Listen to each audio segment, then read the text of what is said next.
12's Brian West joins us with the latest on her condition. Brian, how's she feeling? Good morning, Paul and Emma. I have to say nothing short of a miracle. So Kara Dunn, you may remember her. She was a University of Arizona student that woke up paralyzed while visiting Spain. She needed the help from our community and others to get back here to Arizona to be airlifted. Because of the kindness and generosity of others, doctors say she is now regained movement.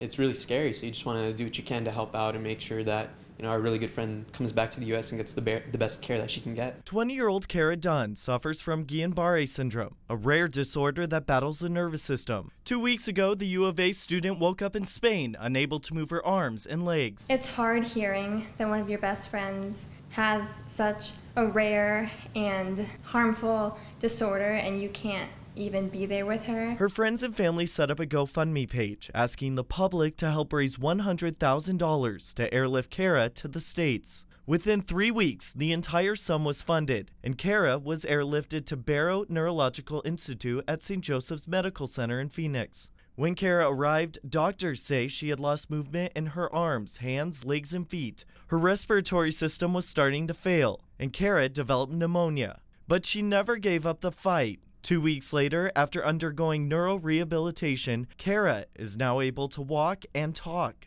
and she is expected to leave the hospital next week.